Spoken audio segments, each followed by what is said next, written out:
Volare. Oh. Appreciate you coming on. I'm Chris Lovell. My younger brother there is Dante. And then we have Anthony Cugini. Anthony, raise your hand. I know you could see his name anyway. And then Carmen Marinucci. So we make up the Bocce Bros. Dante, Carmen, and I are from Youngstown, Ohio. You could tell it's on my shirt. I don't know if you've ever heard of Youngstown, but I would call it like a sibling to Staten Island in the sense of just how many Italian immigrants went there, the culture there, the food, the community. It looks like we lost Carmen, but we'll just keep going. And it's been a lot of fun just watching your interviews and a lot of like the reasoning behind the movie. How you played cards with your grandparents. All of us did that. The cake and coffee that you guys would eat, at the table, the Sunday dinners, and then just the passion you have for Staten Island, for family, community, and then obviously bringing in bocce into it. I mean, that as soon as we saw that trailer, we were all just really excited for it, and we just again want to appreciate you for that. That means a great deal to me. So from me and the whole team, thank you. I mean, it's been a long journey, but man, it's so fun at this point because you get to just talk about the movie and talk about all the reasons you made it and all the things that inspired it. And, the support from not only the bocce community, but the Italian American community has been incredible. And it just gives me get so excited to be on a call with 4 Italians as well.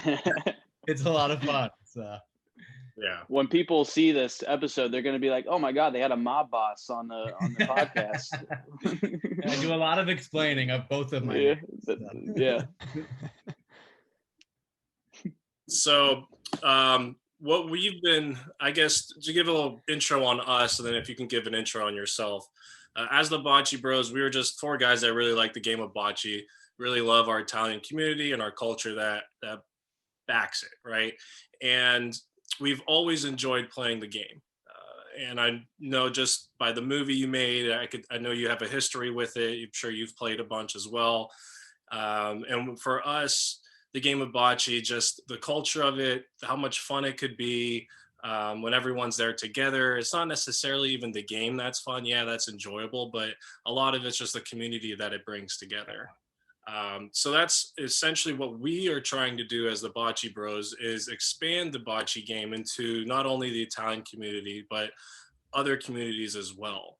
So this was the second year of a tournament that Carmen Marinucci started, and we helped sponsor this year. It's called the Yobo Tournament. It's a youth bocce tournament in Youngstown that we have. It's a 40 and under tournament, and it is just a day full of fun. I mean, it starts at 10 in the morning. Everyone already has, their mimosas or their beers in their hand. And there's about, 100 and some people there. And it's just a nice, fun event. And that's kind of what we're planning on doing and expanding outside of just, Youngstown, Columbus, and Ohio. Fantastic. So that's who we are. If you could. Yeah, absolutely. It's good to meet you guys.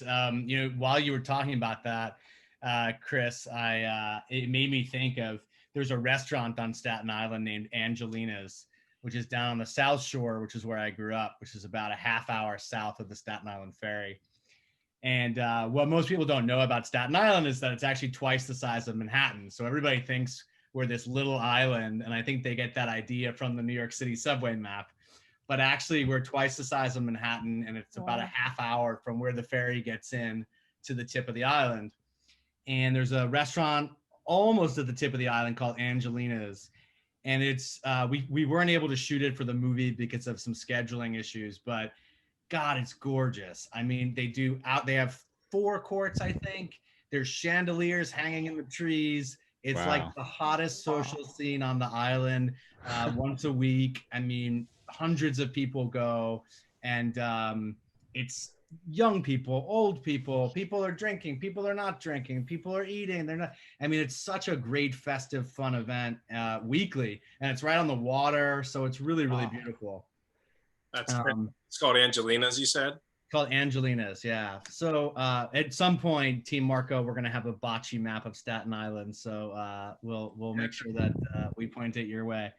But yeah, just to give you some background. I'm Italian American. Grew up on Staten Island. Lived there until I was 18. Went away to school. Lived in Boston, and then moved out to California to work in entertainment. So I have been a member of many different communities in my life. I have often very much felt like a fish out of water in a lot of those communities. And, so when I started my filmmaking career, I very much wanted to tell the stories of my hometown and tell the stories of my culture. And I think, two things. One, I think, Italian American movies as a sort of collection of films are wonderful, but they focus heavily on mafia. On mafia, which I don't do.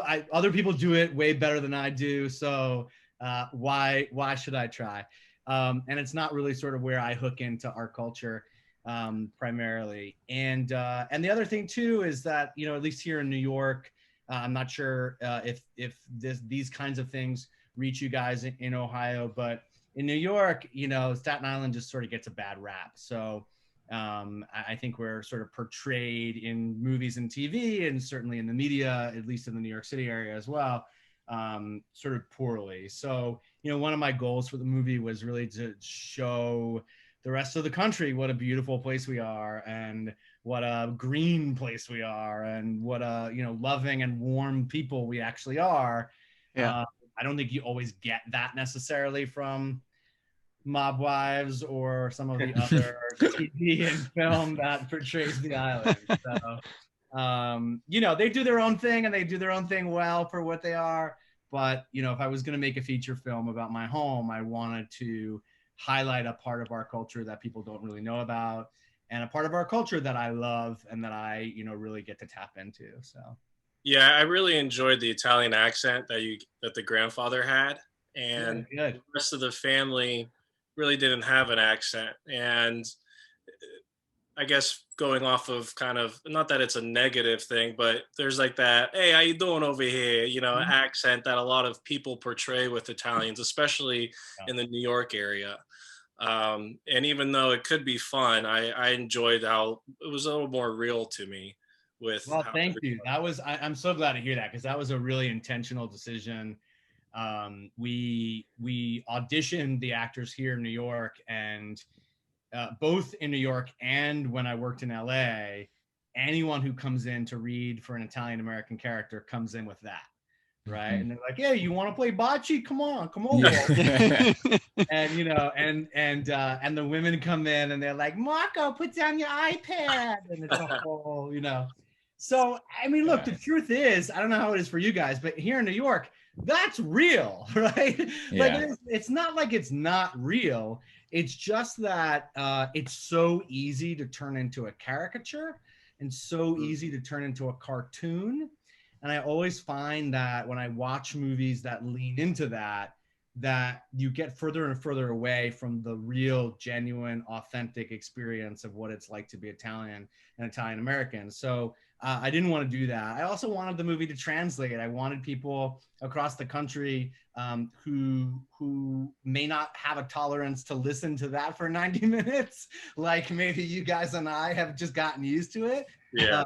I wanted them to be able to see a different side of us.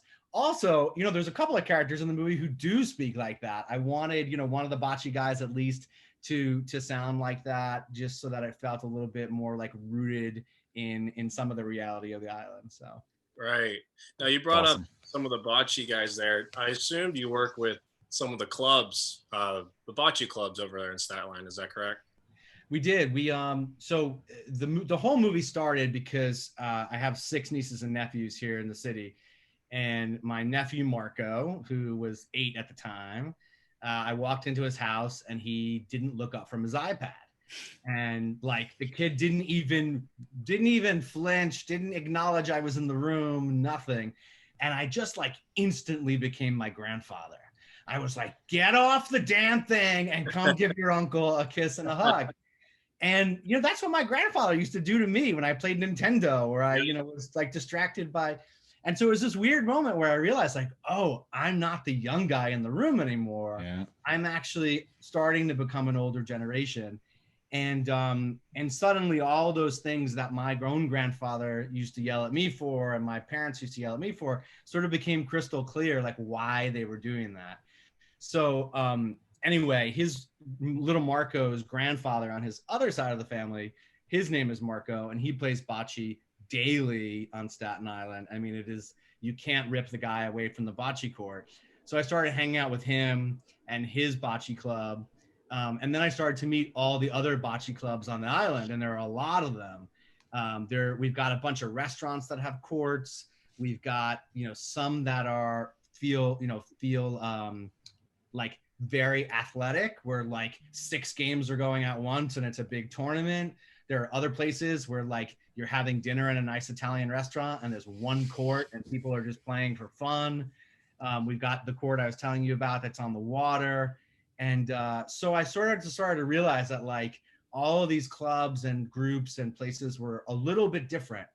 And I had a lot of fun just sort of getting used to what they were all like and meeting everybody.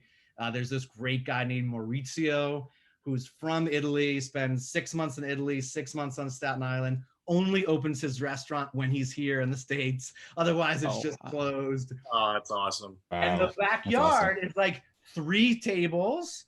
I mean, the inside of the restaurant's a regular restaurant, but you go out in the backyard, it's 3 tables, beautiful lighting, a bocce court, and tomato plants. Like that's a whole restaurant. And it's fantastic. And so I started to, you know, really get to know them. And what happened was that the Staten Island Bocce Club, they came to me and said, you know, we'd love to help you with the film. And so we started talking to them, and they were just fantastic. I mean, these guys are solid gold, very, very sweet, very warm. They taught me soup to nuts the entire game. I mean, I had some experience, but knowing I was going to make a movie, I was like, I need to know everything. And they were fantastic. So I put 3 of them in the movie. So the 3 guys who are on the bocce team who don't really talk, those are 3 guys from the Staten Island Bocce Club. Oh, nice. Oh, nice. And once the other actors were cast, we had them have lunch with them and meet with them and go down to the courts with them and play, just to get used to the game. And the actors, none of the actors had ever played. So we wanted to make sure that they played. And really, just like you said, Chris, like, you know, it's about the game, but it's not about the game, right? And it's like the movie's about a game, but it's not about the game. And so it's like, you know, they said like, oh, I want to know every rule. And I was like, don't worry, I'll tell the story of the rules. I'll tell the story of the game. You worry about like, what does this feel like to walk down onto a court and 10 guys who you've known for 20 years are saying hello. Yeah. Or you're brand new and they say hello like they've known you for 20 years, you know? Right. So when did you start filming the movie? Like how long did that process take? So the actual filming is only about 5 or 6 weeks, and we shot it 2 summers ago. We shot it in 2018. Oh, wow. And yeah, the kids were pre-pandemic. Pre-pandemic, totally. Didn't know we'd be coming out during this mess. Yeah, and it was the prep process is really long. So you're in prep. I mean, it took us a year and a half to write it, a year and a half to raise the money, and then some of that's happening simultaneously. But then once we were ready to go, it's about 3 or 4 months of prep where you're just lining up everything. You know, meeting the bocce club who was eventually going to be in the movie, setting up the locations, hiring your cast, your crew, your designers, your lighting people, your camera people, all of that crew work. And then we shot for 5 weeks. And actually, it's a really funny story because you guys probably noticed because you're actual bocce players, but you know, most of the shots in the movie, someone rolls and then we cut. And then you see what happens. Yeah. Yes, I noticed. And that's because we're an independent film and like we don't have a lot of time and we don't have a lot of money, and it was like, okay, that's the most efficient way we can do this. Right. And but so we had the Staten Island Bocce Club shoot all of the really important shots that we needed for the story. And so the hardest one, which in the movie we called my sister's teeth. Yeah. You know, as you guys know, not real, but we. I'm starting to say that all the time now. I swear to you. I've said It's it a like 3 thing now. times. Yeah. I got my dad on board, so I love it. It's so funny because I talked to another club the other day and they said, "Oh, we call it a halo." Yeah, so everyone has their own names for Name, yeah. their shots. So that was something we could definitely relate to. Yeah, it's so great. So, you know, I made sure there was a line in there that sort of made you believe that only these guys say it. But yeah, we were setting up that shot, and we needed that particular shot for a number of shots in the movie, and we budgeted like an hour for the shot, and these guys got it on the first. wow. You're like, that's funny. And we were never ahead of schedule again. That was it. Now I have to ask, you said you like 3 actual people from the club were in the movie. Was one of those people the guy who just slept on the bench the whole time? Funny, it wasn't. Yeah, No. that guy is one of my good friends who's one of our executive producers. His name is Andrew. He's an old friend here in New York. That's his dad. That's And when funny. we were casting, I was like, okay, what I'm looking for is like a guy with a big belly who can just sit there the whole movie. Sleep. Yep. He's like, I got the guy cracked for up. you. I will I'll tell throw you. him on. He kills the bee and then goes back to sleep. Yeah, I cracked up when Nanu brought Marco to like and had him eat the cookie in front of the hospital. I was dying laughing because that's something that my grandpa would have done. Oh, like, yeah. It was like, here, do it here now. Like, what's gonna happen? That was great. Okay. I love hearing that. That's that shot. Because once you finish the movie, you start screen testing it, and so we did screen tests in New York, we did them in New Jersey for moms, and we did them in LA. And I wanted to make sure that we were getting, you know, you want to make sure you get some feedback. Do people like this? Do they not like it? But we started to realize we were getting the exact same feedback in all 3 areas. And because people laughed at the exact same moments in the whole movie. And that's one of them. That's like my favorite cut in the whole movie. That's awesome. From the bakery to the hospital. And people just, every audience I've ever watched it with, we've been to, a number of film festivals, and every single audience I've ever watched it with, that gets a laugh. So good. So good. Yeah. So Nano, I mean, that character, touched a sweet spot in me because it just immediately I was hooked to him and the whole story because it reminded me of my grandpa or even my grandma, the way that he talked and the things that he said. And the thing that got my family, I mean, we were rolling on the ground laughing when you guys made the jokes about 11. Like, I fought for Mussolini when I was 10. I mean, we were crying because our grandparents got married at like 16. Exactly. And so we're 20 and they're like, what do you mean you don't have a girlfriend? I had 4 kids by then. It was just, I mean, you guys nailed it. And we weren't expecting that part. We weren't expecting the comedy of the movie. Got it. And you guys you killed it there. Thank you. We had a great time writing it. I wrote it with one of my best friends from the 6th grade. Known the guy for 30 years. He's Turkish, but we grew up in the same community. And we just had a ball writing it. Like, he was the funniest guy I knew in school. I've done some comedy work, but I wanted his wit, and the 2 of us together, just like, we really had a lot of fun with the jokes that are in the movie. So, my family still loves, like, the Xbox is called the ex-husband box and the X-ray box. Yeah. And so, we had a lot of fun with those things too. Sorry, hold on.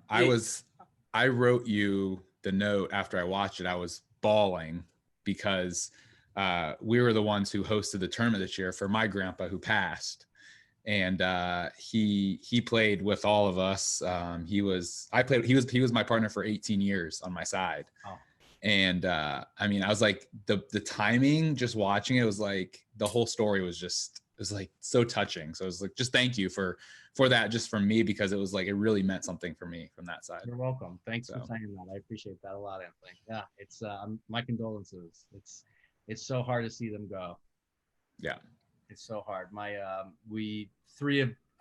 I grew up with the four of them, and three are now gone. And my grandmother, I always forget that people I don't know these things, but my grandmother is the woman in the vintage film reels. Oh, I was gonna ask if any like home movies made it into that. Yeah, those are all when Very my cool. so when my grandfather died, all of our cousins, I have a lot of cousins, as I imagine you guys might, and who wanted the watch, who wanted the overcoat, who wanted it, and I said, please, Grandpa, leave me the films.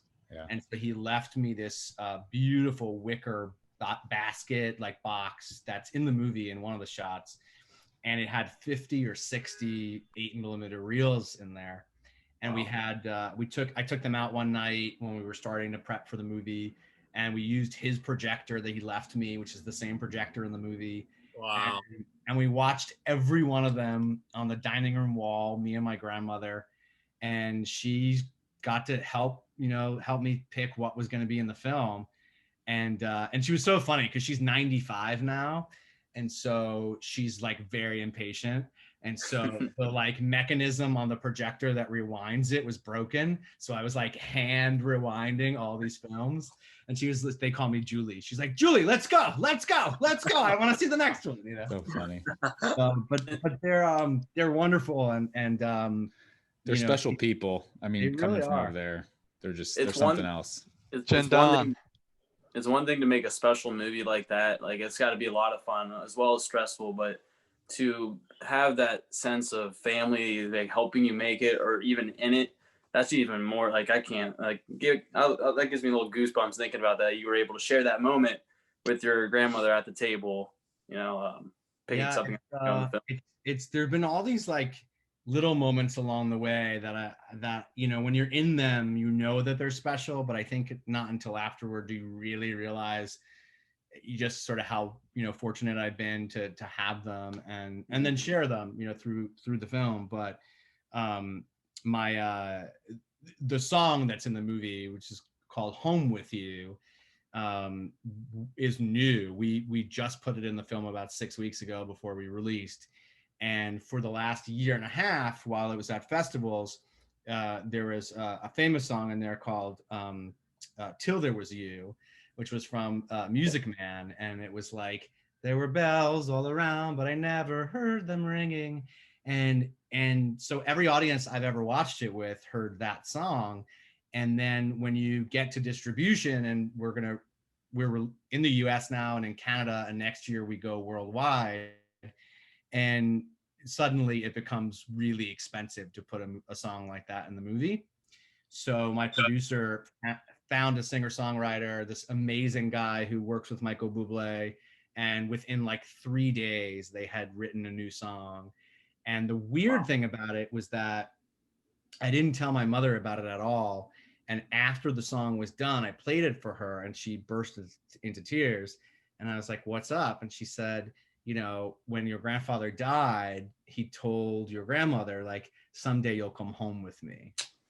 Oh. And like, chill, Wow. right? Just give me goosebumps. Wow. Like, and so there were all these weird moments that happened in the making of it where you realize like, this is special. So yeah.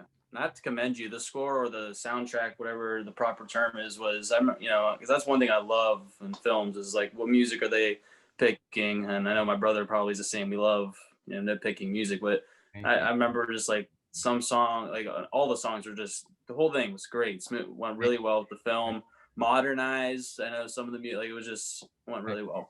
Thanks. Yeah, it's we worked with this composer in LA named Jacques, who's really fantastic, and his whole process is fascinating. But he starts by writing like one melody for Marco and one melody for Nono, and then he sort of expands on both of them and starts to build this whole score. And I know nothing about music. I can tell you what I love and what I don't, but I have no vocabulary for it. I don't know how to speak. I didn't even know how to talk to him.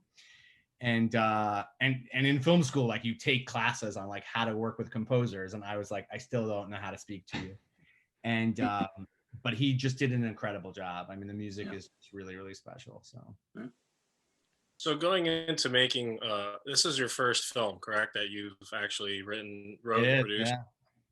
So what were some maybe unseen challenges that you didn't see coming, that you experienced?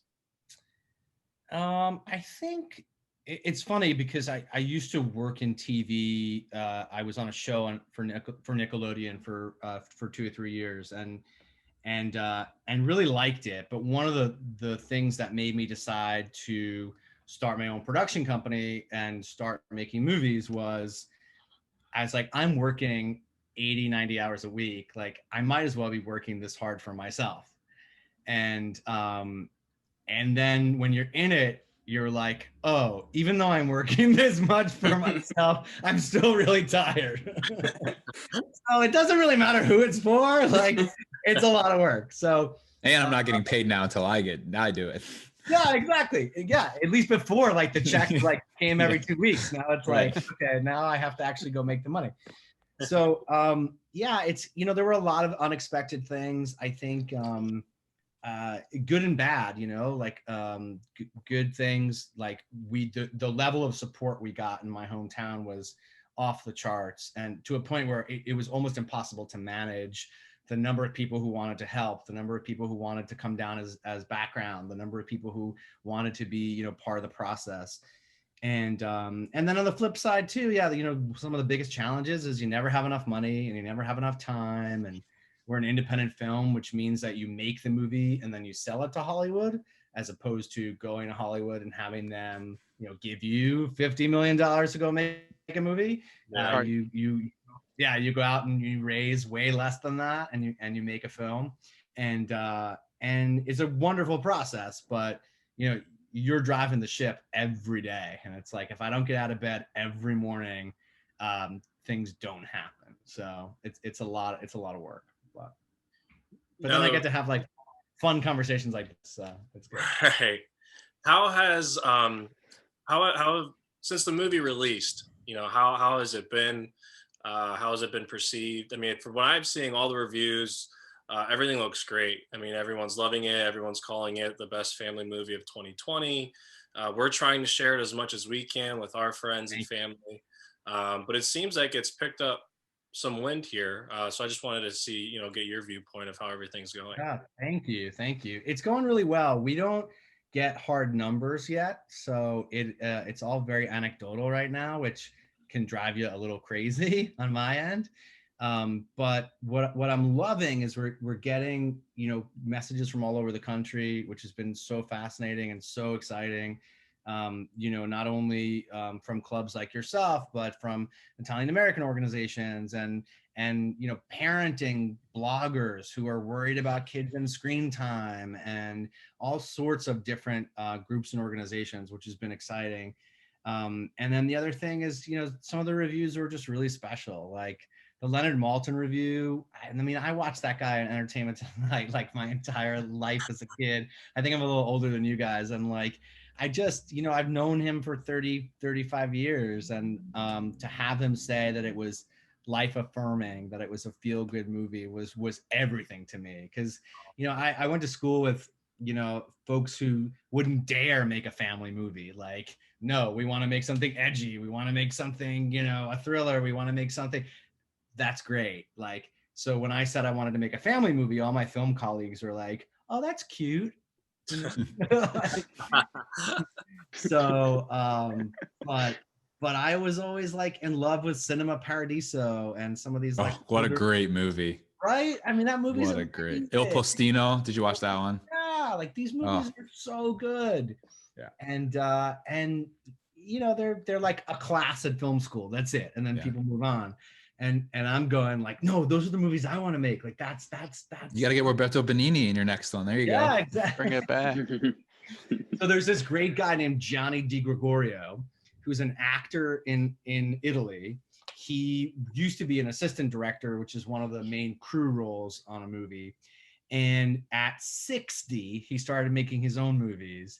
And he has this amazing movie called Pranzo di Ferragosto, or in English, Lunch in August lunch. Yeah, it's like mid-August lunch. Yeah, yep. And so, but the whole movie is about the fact that everyone in his Italian town is going down to the beach for Ferragosto for the holiday.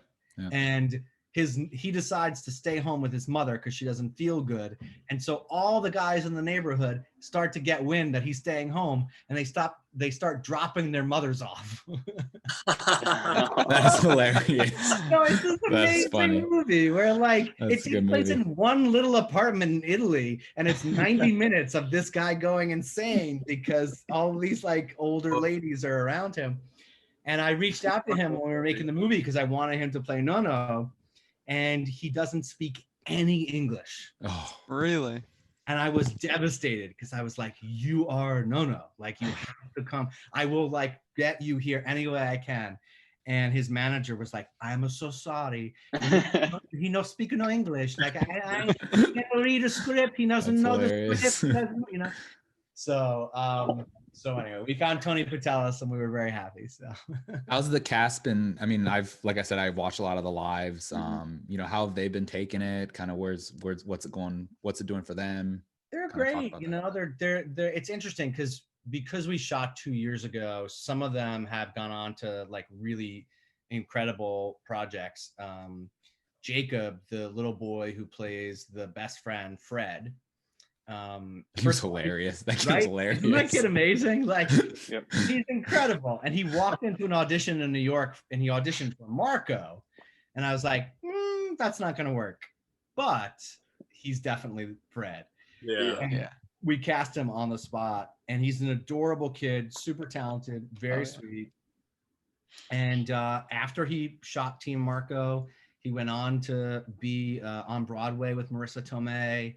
And then he went on, and now he just got cast in this big Warner Brothers movie called The Unbreakable Boy. He is the Unbreakable Boy. That's wild. That's awesome. So he's doing really well. Owen is great. Owen, after Team Marco, Owen was in the Daddy's Home movies, and then he was in The House with the Clock in Its Walls with Cate Blanchett and Jack Black. And then he shot Team Marco, and then he went on to shoot this movie for Netflix that's coming out in February, I think, called Finding Ohana. So he left us, and he was like, he's 12, and he was shooting a movie in Tahiti and Hawaii. Jeez. Oh, Son of a. good for him. Yeah, but they're all doing exciting. really well. Anastasia, who plays the mom, she's doing well. She just started her own olive oil line, so she's doing a lot of talking about. Yeah, she had a cool story, like going to LA, coming back to New York for love, and then playing right after she gave birth. Like, that was pretty cool to listen to that whole thing. Yeah, she was fantastic. Crazy. It's so interesting because back to, you know, Chris, what you were saying about the accent, like all these actors were coming in with this like really heavy New York accent, and I was like, we're just not going that direction. And so like I wanted someone who I could believe was from Staten Island, but also who could play nationally. And like it was kind of a tall order. And like if we got a celebrity, you wouldn't really believe that she's from there.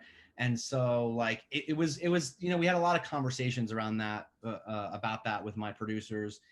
And Anastasia walked into the audition, and she had just had a baby like a week before.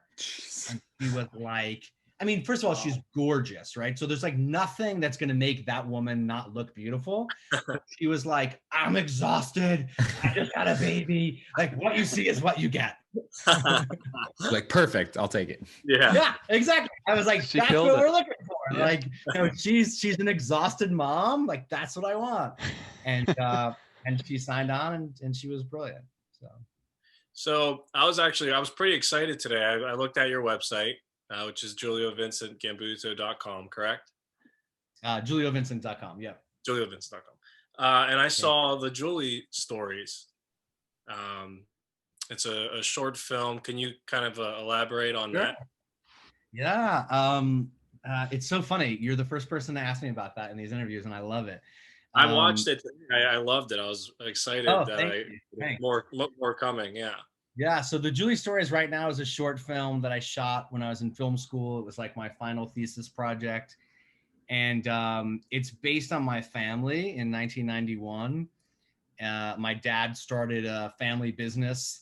He bought a franchise of this company that would come to your house and change your oil for you in your driveway.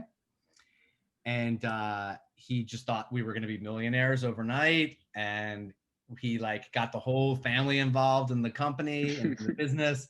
And it was like a total disaster.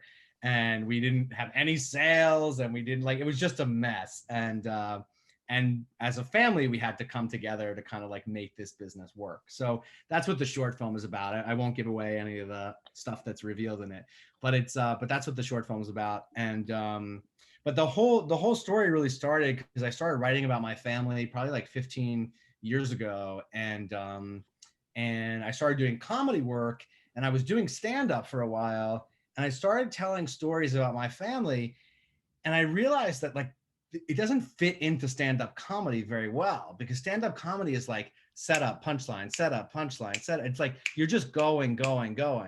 And I was like, no, I need like time. Like I gotta tell like a story, you know? So I started doing more theater work, and I put up a one-man show called Julie from Staten Island. And it was all about being, I'm gay. So it was all about being like a young gay kid in this Italian family where my dad was sort of like a Sopranos type of character. And I was like this kid who couldn't throw a baseball and like couldn't throw a football, and like we just didn't get along. And then I left Staten Island and I went to Harvard.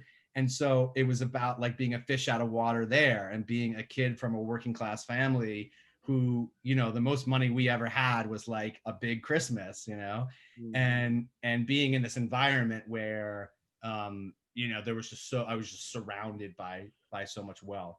So it's a comedy. It's about sort of what those experiences were like, and being a fish out of water in all these environments. And so we're working on the movie now, and we were supposed to do a movie like 10 years ago, and the whole thing fell through in the 08-09 recession. And after that, I just got kind of angry and put myself back in film school, and here we are. So. Nice. That's awesome that you started in comedy. I know you mentioned that earlier, and I was going to ask you a question about it, because I, for one, like I want to face my fear and do like an open mic night, like do more. Like I 100%. I plan, so like definitely plan on doing it, but it's just like I love watching podcasts. Like a lot of comedians go on Joe Rogan, so like I love listening to the comedians talk about their old stories, and because I just find it so fascinating. So can you talk about how like you threw yourself into comedy? How'd you get started in stand-up? Did you ever do improv to help with that? Anything like that? Yeah, I started doing improv when I lived in LA, and improv was really great. I wasn't particularly good at it. You really have to like work very well and work off the energy of other people. And I was really drawn to stand-up. And so I started doing stand-up.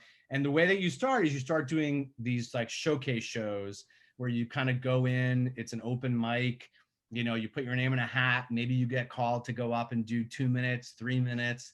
And if they like you, they invite you to come back to the club. And then you sort of move to this level called bringer shows, where they ask you to like go get 5 of your friends to come to the show, and they buy drinks, and that's how the club makes money. And you get 5 minutes, 6 minutes, 7 minutes. So after that, then they invite you to come back just as a guest without bringing people. And you sort of work your way up within that hierarchy. And I just had a lot of fun doing it. I enjoyed it. The clubs are interesting because in New York, like whenever I do impressions of my dad or my mom, like I certainly like, you know, I turn it up and I make it like I go overboard. But and everybody laughs because they know people just like that. And then in LA, they laugh because they can't believe that you know people like that. Yeah, so like in New York, it's like, oh yeah, that's my neighbor and my uncle and my friend and my dad. And in LA, they're like, really? Like people really sound like that, you know? So, but yeah, I love doing stand-up. It was really, really fun. And, you know, I just got to a point where I was like, I want to tell longer stories. I want more stage time. I want to, you know, it's interesting because you know, obviously it's comedy, right? So you're always going after the punchline. And some of our stories, you know, as you know, Chris, you saw the Julie story, it's like some of it's not funny.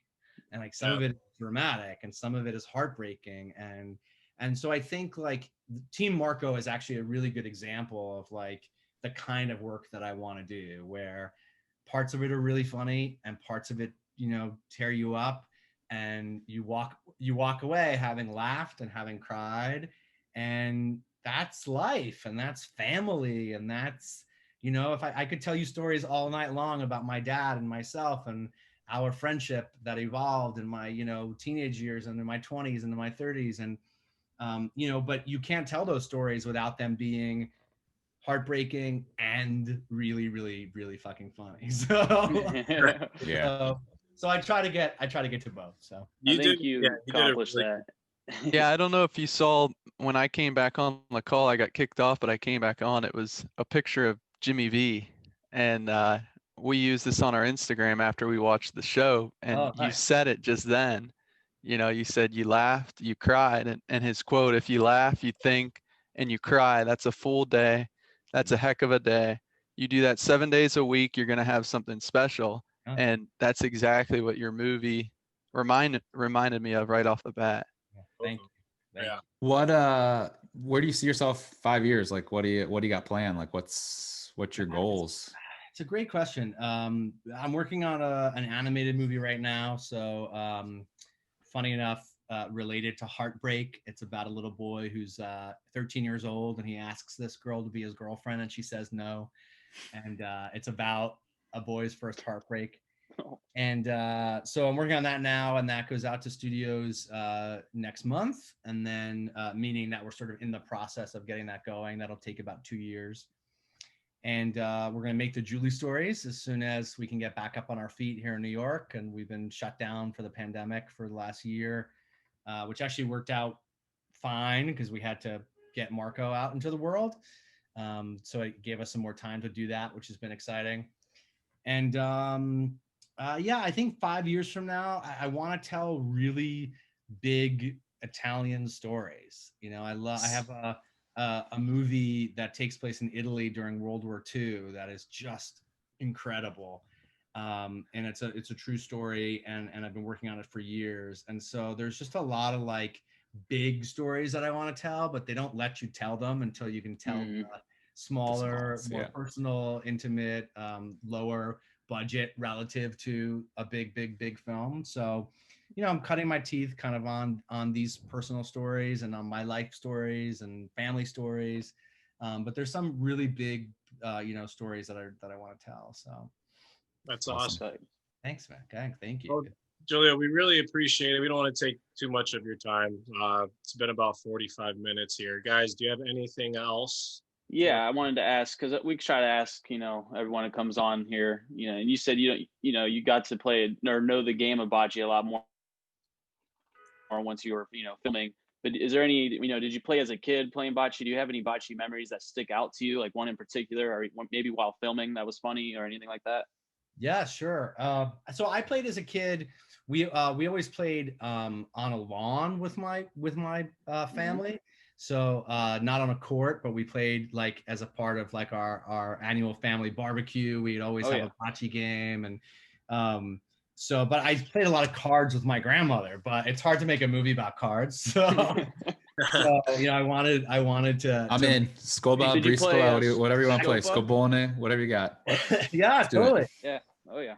And yeah, my grandmother and I still play cards now, and it's you know, it's a really special experience to be able to hear their stories. And yeah, Dante, I'll tell you a bocce story for sure. But one of the things I wanted to tell you was, you know, when my grandmother was getting older, I reached a point with her where like, probably like when she was like 80, 85, where she started to talk. She was just getting like crabbier, frankly, right?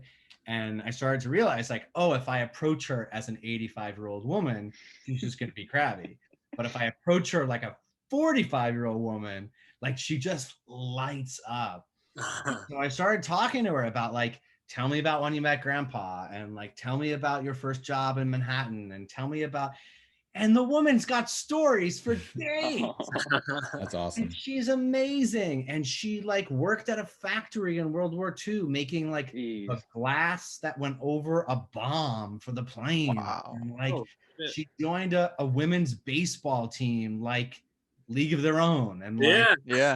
And she's No got crying in baseball. Stories. Yeah, it's like fascinating. So she's got all these stories that I just find so incredible.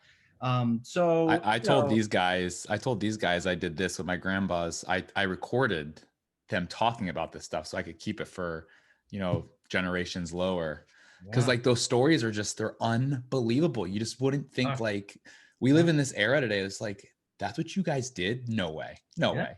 You didn't walk both ways uphill. No, we did. Like, look. Well, my grandmother's like, yeah, we danced at the Copacabana. And I was like, that was an actual place? And she's like, yeah, like it was an actual club in Manhattan, and we would go dancing there. Like, and she always told us, she's like, you don't even know what living is. Like, we live, Yeah.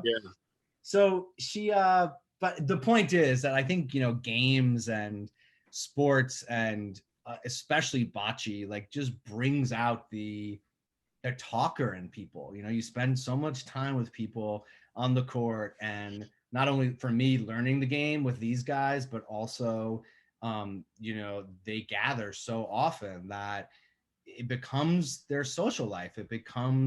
There's an entire social network around the game. And I think that's what was so beautiful about the game for me. And that's why I wanted to make the movie about bocce, because, the point of the film is that, yeah, we have technology in our lives. It's not going anywhere, but like, let's not forget what it's like to stand around with our friends and kind of just shoot the shit over nothing. Or let's not forget what it's like to gather at a park together and bring bagels and bring coffee, or, however you guys do it differently than we do it. But like, and just gather and be in each other's lives. And, that's a hard message during the pandemic, because people are like, yeah, dude, we'd love to, but we can't leave the house. But it's, but that's really the point of the movie. So, but back to your question, Dante, which is, a really, really one of the like most special bocce memories, I think, from the shooting of the film, was that these guys would show up at like 6 o'clock in the morning to sweep the court. Nice. And as the director, you try to get there as early as you can, but you have 15 other things happening, for 3 hours before you're even on the set. But one morning I went super early, and there they were, and they were just gathered together. They had other guys who were on the team who weren't even in the movie. They were taking leaves off the court. They were sweeping the court. At one point, one of them hosed it down to make sure that it was like perfect and beautiful. And there was just a great respect for the game. There was a great respect for each other. There was a great respect for us. And I don't know how you guys grew up, but at least in our house, like, I was tired of hearing that word by the time I went to college. I was like, okay, I know I have to respect this person and I have to respect that person. Yeah. But then suddenly you reach a point in your 20s where you're like, oh, that's real. Like, that actually makes the world a better place. That actually makes conversations easier, and meetings easier, and dating easier, and family life easier, and all these things. So, the movie was very much about, my hopefully respecting the sport, and the sport respecting who we were as filmmakers. And I think we got what we got.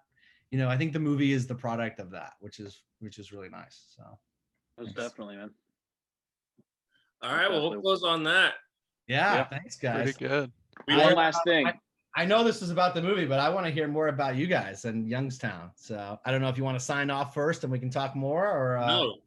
We'll keep it running, and then we'll just keep it running. Yeah, definitely.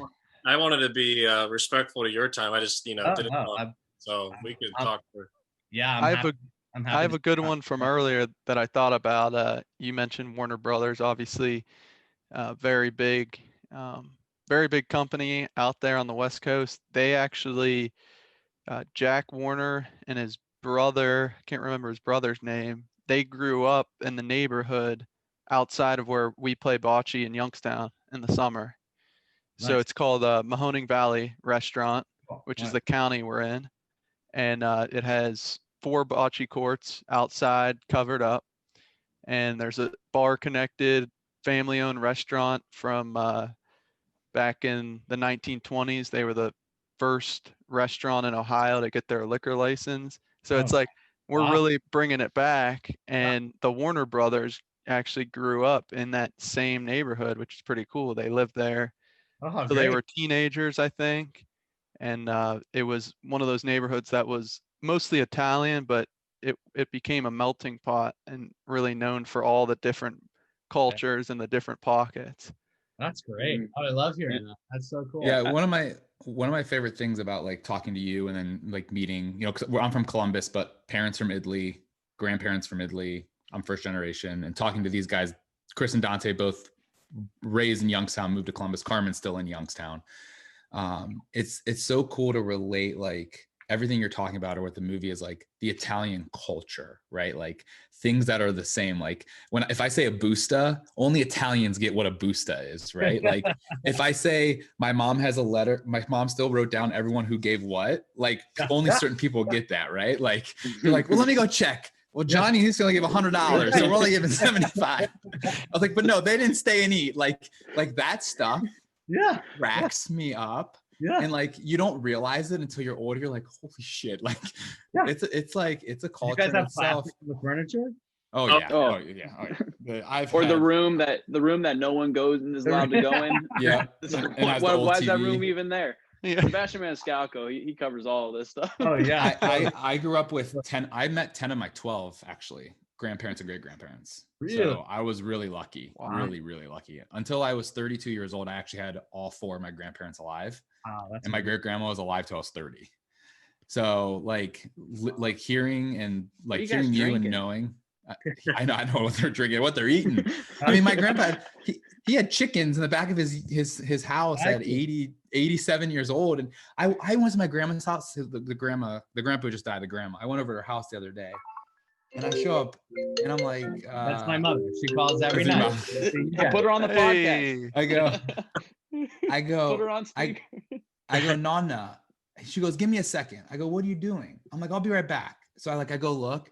She's killing the chickens in the basement. Literally, like she's like, I gotta kill these chickens real quick. I'll be up. I'm like, who are you killing the chickens for? I'm like, for what? God. Yeah. Don't you want to eat? Yeah. She's like, we'll eat in 20 minutes. But like things like that. That's what I love hearing. Just talking to them grandpa, and you. It's just Chris and our grandpa, my mom's side, from Italy, the Abruzzo region, but he would always say, he's like, this prosciutto flew over from Italy. This chicken flew over from Italy as he's cutting it up.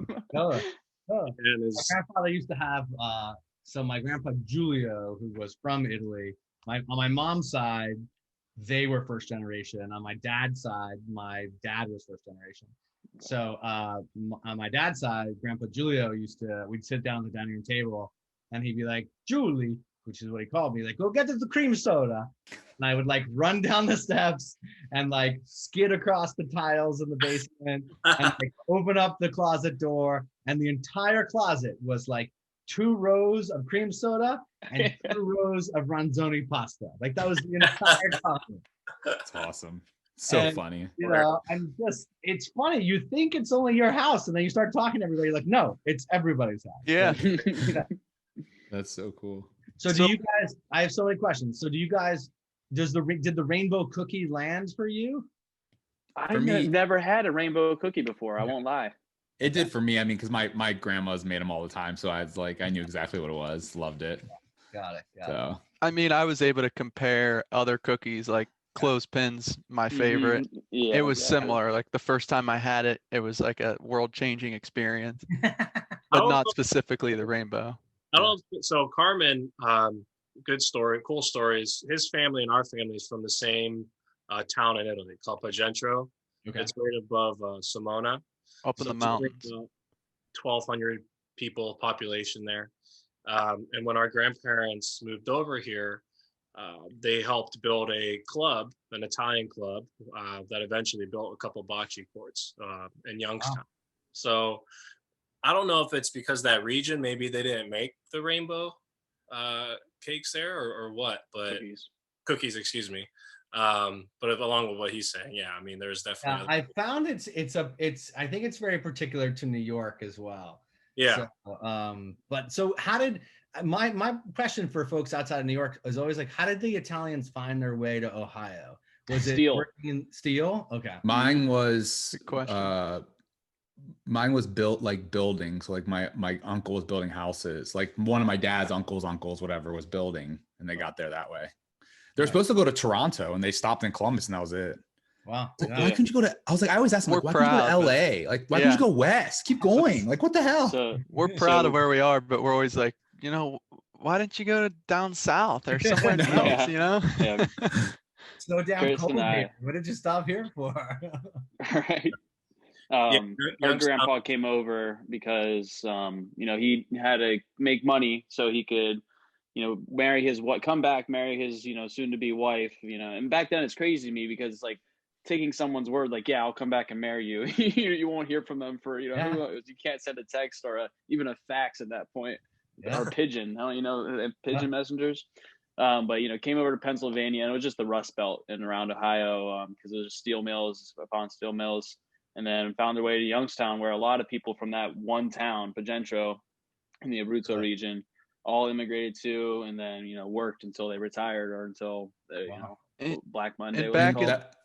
Back in that time, Youngstown, it was called Little Chicago. It was set to be what Pittsburgh is now.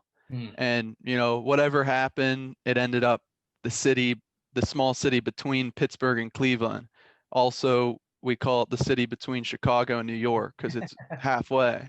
And so it's kind of cool. Yeah, that's where they would all meet. So Youngstown also gets a bad rap. We can relate to that when you talk about Staten Island. Yeah, funny. The one thing I find interesting with all the Italians is the drive. When I hear their stories, their grandpa's coming over, a lot of my family came with nothing. They literally just came over on a boat, and they're just like, here we go, let's figure it out. And then, I think that's gone through the bloodline though, like what you've done and what I've seen these guys do, and, building what we're trying to do. It's like, there's just that drive that I feel like is an Italian thing that's hard to explain sometimes. Yeah, it's interesting. I heard it referred to by a comedian, and I can't remember who said it, as like an immigrant work ethic. Yeah.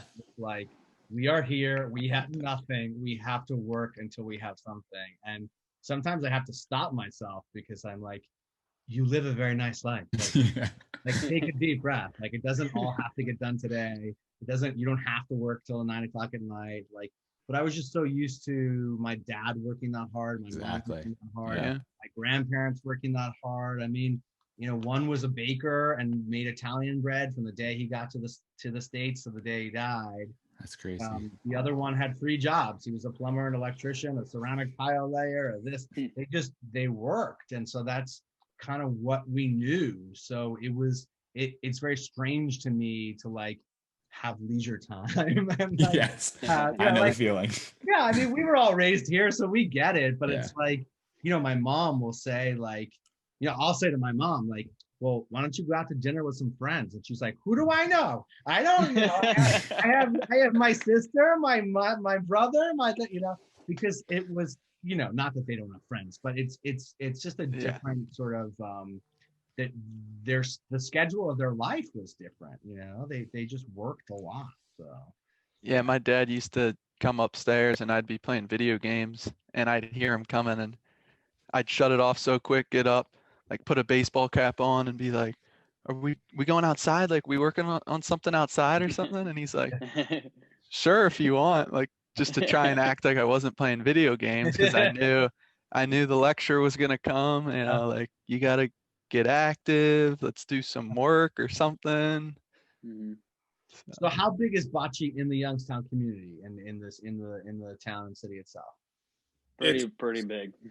Yeah, it's probably one of the larger, I would say, bocce cities in the Midwest. And a lot of that, like Carmen said, so you have the MVR, which is a restaurant that has several bocce courts. You have our family's Italian club, and there's also several other Italian clubs located throughout the area. There's always tournaments going on, always leagues. I mean, my parents are still in leagues Monday through Saturday. Okay. They don't play every day, but maybe a couple times a week. So it's definitely a pretty large population up there, as well as the Cleveland area. Yeah. Great. So cool. We're doing and I'll be in touch, but we're doing 2 events in January. One is with the United States Bocce Federation, and we're calling it Bocce Night in America. And we're asking clubs all over the country to make videos about what bocce means to them. And we're going to cut it all into one big, like 20-minute presentation for the whole country and have everybody tune in. Oh, nice. And then watch Team Marco, and then we're going to have a big panel. So that's coming up. I'll let you guys know about that. And then the other thing we're doing, I didn't realize this when I made the film, but bocce is really big in the Special Olympics community. Yeah. Did you know this? Just recently, to be honest. Real quickly, one of our goals is to get in the actual Olympics in 2028. There's a guy, Alex Guerra from Oddball Sports, that put it on. Yeah. So I talked to Alex last week. Yeah, he's great. We want to work with him and do whatever we can for that. But then we started looking at the Special Olympics, and right now we're kind of trying to figure out how can we be involved with that. But sorry, go ahead. But no, they're fantastic. We've been doing a few calls. We did a call with Special Olympics Illinois the other day, and we have another one coming up next week. And just trying to get everybody involved to do something very similar, which is, have Special Olympics bocce teams sort of send in videos about why it's special to them. Nice. And I run a production company. We can cut these things together. We can make it a special event for people.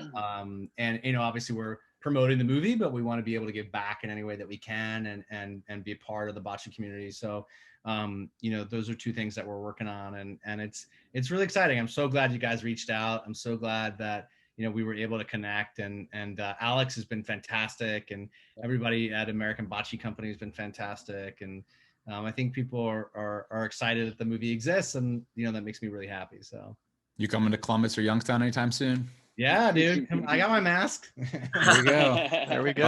I'll get you a good Italian dinner over here. Exactly. Both my grandmas are still alive, and they can give you a nice cooked meal. There's the running joke. So there's the Columbus Italian Club here, similar to the ones back home, where we have our own clubhouse, bocce courts, and several of us guys like to cook. Every Sunday we try to. But Anthony hasn't cooked a meal in his life because my grandmas, they're both Italian. My mom, my wife, she's sisters. Italian, it's spoiled. Yeah, Anthony, I'm like you. Everyone's like, "Oh, you're Italian, so you cook." I'm like, "No, I'm the first son. I haven't lifted a finger." I tell them all the time. I would go from Wednesday bocce night to Sunday night family dinner to Wednesday bocce night, and my grandma, my mom, my other grandma would rotate food, and I would just take 3 days at a time. 3 days at a time. I don't cook. I won't cook for you, but Chris and Dante, Chris can cook. Dante, I can cook. Why would I have to? I have all these people around me who cook for me. There's no need for me to do that. So Chris, what do you like to cook? What's your favorite? So it's funny. I don't cook a ton of pasta. And a lot of it's because I'm trying to stay healthier, right? I'm not trying to continue this quarantine gut that I have going on. But I've been really messing with the sous vide recently. So to answer your question, steak for the most part, it's like my main go-to. Yeah. But then my buddy Mike Pizzuto, he's a really big, I guess, one of our best chefs at the club. He's always showing me new. I'm just gonna put her on. Let her say hello. Put her on. Put her on. Yes. Hello, Mother. Hello, Sonny. I'm on a podcast with the Bocce Bros in Youngstown, Ohio. Ma. Hey. Ciao. Thank you for raising your wonderful son. Thank you for raising your wonderful son. So I thought I'd pass that on to you. Okay. Okay, we were talking about things we have in common, and one of them is that our mothers call until we pick up. I'll call you back. I love you. All right, love you. Bye. It's so good, man. Awesome. My mom, I'd have to call my mom every night. And my roommate looks at me. He goes, "You talk to your mom every night?" I'm like, "Yeah, you?" He's like, we talk every Saturday or Sunday. And I'm like, I don't get these people. Who are these people? I know. my mom There was like a doesn't hear from me in like 8 hours. Yeah, it's so funny because there's a process because. Sorry, go ahead, Joey. No, go ahead, Dante. Yeah. I was gonna say because we have we have 3 brothers in the family. So me, Chris, and Rob. And there's a process. So if one of them doesn't pick up, hey, have you heard from Dante? What's he doing, huh? Totally. Yeah, she calls, and then now my sister. I have 2 sisters, so now it's the 4-way FaceTime where like all 3 of them will get on. So I call them the committee, which is like I have to run my day through them. I have to run all major decisions through them. Funny. And then my dad, they're divorced, so my dad will get on and he'll be like, "Oh, I want to join the call. I'll say hello to your mother. Don't worry." Yeah. So, yeah, they're a riot. But I used to come home. In college, that was very strange for me because I would see, talk to friends who were like, "Yeah, I talked to my mom like 2 weeks ago." I'm like, 2 weeks ago? What? I talked to her 3 times yesterday. And I thought it was me. I was like, no, it's just the way that we were raised. It's just a different game. If it was 2 weeks, so it'll be what do they call that? APB? Oh yeah, out for us. Oh yeah. So I was in film when I was in film school. So I went to film school at USC in California, and the editing labs, which is like where you're learning how to cut things together, they're all underground. There's the way that the building is laid out. So there's no cell reception down there. So like whenever I was working on these long projects, like I'd be down there for days. Like I'd come up, I'd get food, I'd go back. I'd come up, I'd get food, I'd go back. And one night I came up and I must have had 17 voicemails. Oh, jeez. He's like, "Where have you been?" I was editing, and she's like, "I don't give a shit if you're editing or not editing. You let me know you're alive. I was gonna call the LAPD." And I was like, how are you gonna edit without your head? Like, I believe that you were about to do that. And she's like, "I was about to do that." I swear my mom would call me Saturday mornings just on purpose, just to see if I was hungover, like every Saturday at like 9 o'clock in the morning. And if I didn't pick up, I'd be in trouble. So it was like, I had to. I was like, "Oh, just leave me alone." Hey, if we had extra time, I wanted to ask you about your experience at Harvard. Going in, I feel like I had a friend from here, one of my best friends. He went over there. Right now, he's in law school, and it's similar situation as how you described it. He didn't really fit in, especially at first. So I'm interested to hear your experience. Yeah. Thanks, Carmen. It was very jarring, frankly, because so I grew up on the South Shore of Staten Island, which is primarily Italian and Jewish. It's a very mixed community of Italian and Jewish. And when I was 10 years old, I got a scholarship to go to this prep school on the other side of the island. But everybody was still Italian. So entering that environment, like even though I was sort of now surrounded by people who just had a lot of money, they were still Italian. So we still had all of these things in common. You're hearing the sounds of New York. And so I think Harvard was hard for me because suddenly I was in this environment that, these people have not 2 houses, they have 4 houses. And, I always used to joke in stand-up that they use the word summer as a verb. Like they summer in, they summer in Martha's Vineyard. They summer in, in Nantucket. So it was just a different culture, and they're wonderful people. Some of my best friends that I, have in my life today are friends that I made at Harvard, but didn't mean it wasn't hard. Like I was 17 years old. I was this little Italian kid who was like in a completely new environment and completely out of my league, I felt like. And there's this weird thing that happens at Harvard where like you're all coming out of being like the number one academic or the number one athlete or the number one actor or the number one everything. And then you get to Harvard and nobody makes anything in the first semester, right? Like None of the basketball players made the basketball team. None of the actors got cast in the play. Nobody. And so there's this like mass depression that sets in like by like November, December, where like everybody from across the country realizes like, oh, you're not the best anymore. What is that like? Yeah. And then suddenly you start to like, people just start to develop all these, sort of new interests and new, just they explore themselves a little bit differently. So it was really interesting. I mean, I loved it. I absolutely loved it. Loved living in Boston. Boston's a really, really cool city. And it was pretty wonderful. And I still look at those years like really fondly, but it was, it was shocking. It was just a completely different environment. Yeah. Glad you shared that. Yeah. Good question, Carm. Good question. Totally. But yeah, my best friend from Harvard is one of our lead investors in the company.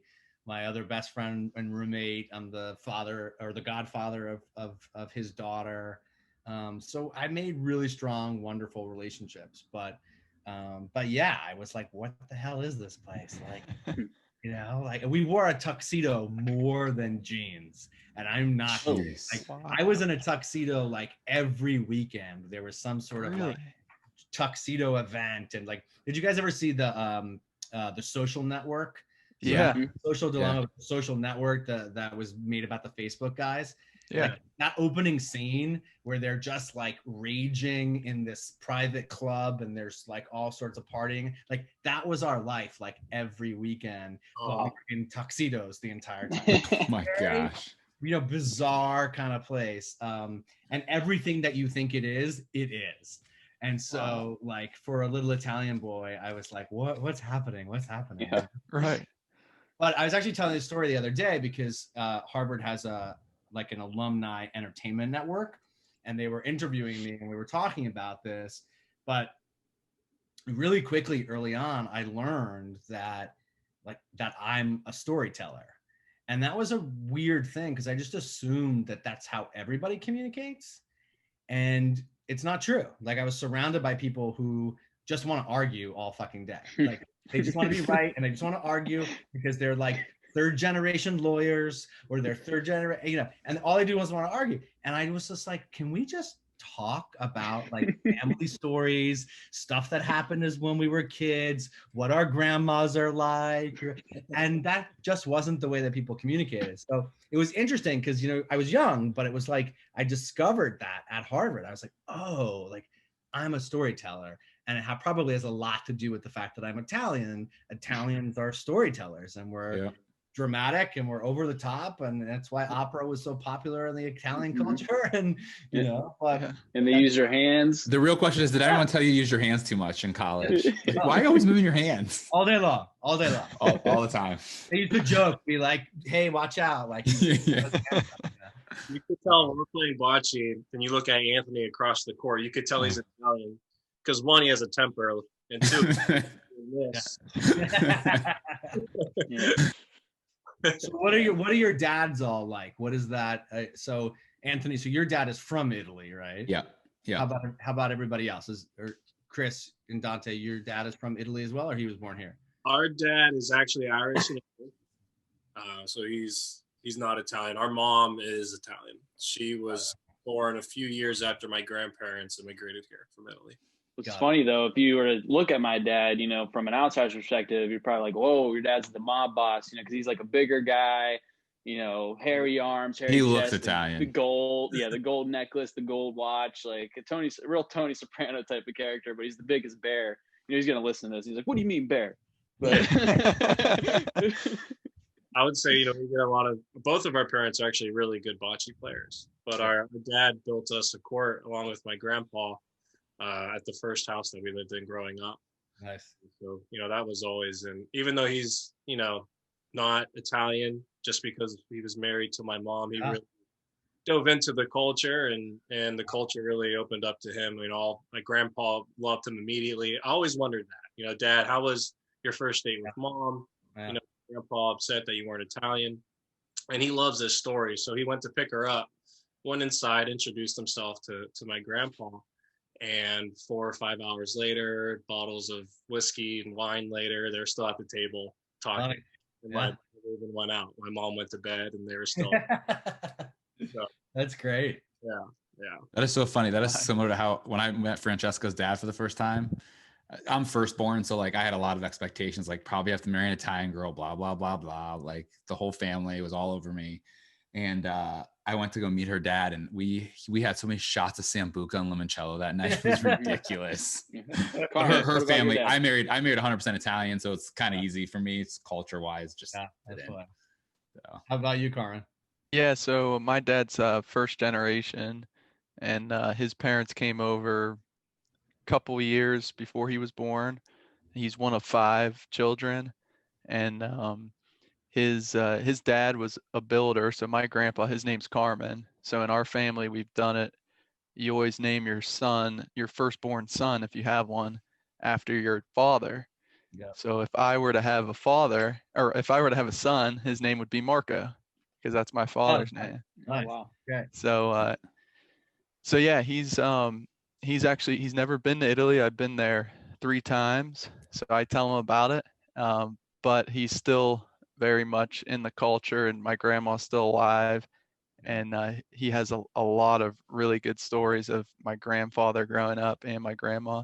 And he still carries on he's a construction worker on the side, so he's a teacher, then principal, now athletic director, but he just has to do a bunch of other stuff on the side, so exactly. He carries on the tradition. That's funny. So we have the same tradition in our family. So you name the firstborn son after the grandfather. So I'm Julio after my grandpa Julio, and then my middle name is Vincent after my grandpa Vincent on my mom's side.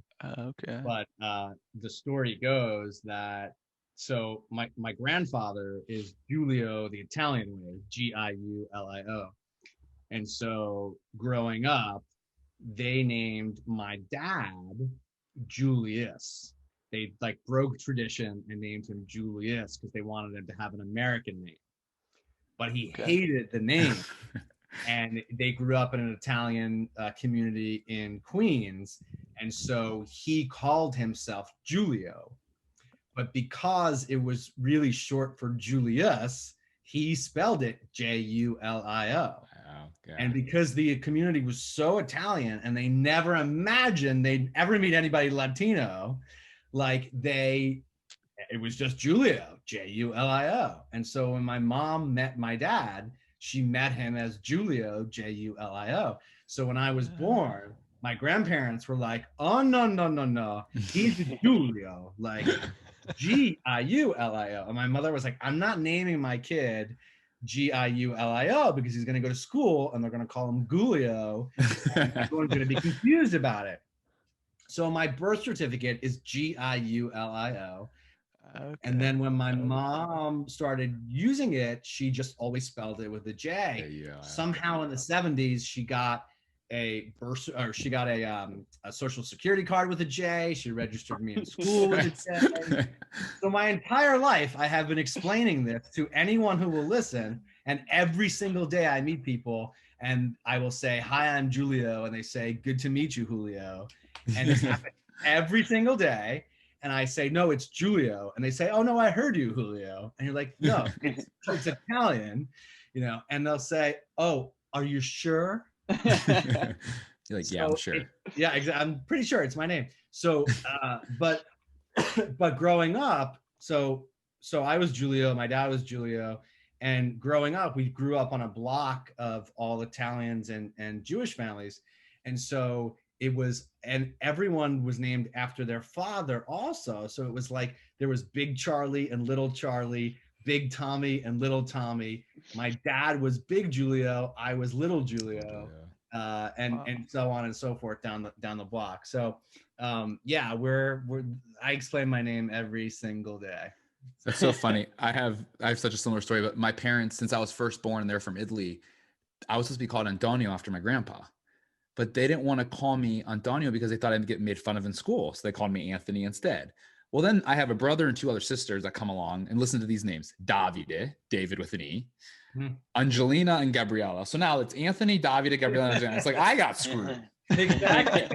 I named my son after my dad, Paolo. So it's Paolo and Oh, I love that. David, so. Yeah. I want to have kids, and Paolo is one of those names I just always fell in love with. It's such a great name. Yeah. It's funny how generations. So like my mom, when they were growing up, they wanted to not get away from the Italian culture, but they wanted to be more Americanized, right? And not have the big Italian homemade bread with the prosciutto and provolone sandwiches, and maybe have a snack pack instead. Yeah. Whereas us, like me, I'm jealous that Dante's name's Dante, and I got Christopher, which I name, but like, why couldn't I get like a right?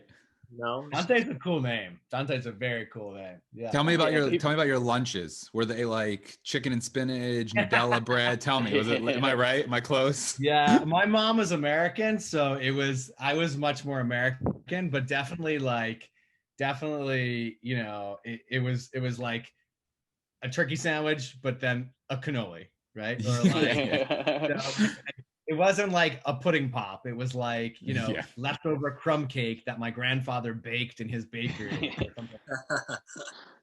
But yeah, we grew up in my sisters both married Italians. My middle sister, her husband is first generation American. And so they have a house in Italy still. And so the grandparents go half the year, and then half the year they're on Staten Island. And that's Marco, the grandfather. And then my baby sister married an Italian guy whose family went to Argentina first, and they were in Argentina for one generation, and then to New York after that. So it's funny because speaking of you mentioned the Italian accent, Chris, that Nono has in the movie, I was really nervous about it because I was like, the actor is Greek, like he's a Greek American, like is this gonna work? And I walked into my house one day. It was before we shot the movie, so it must have been Easter, and like all the Italians were there, and like they all sound completely different.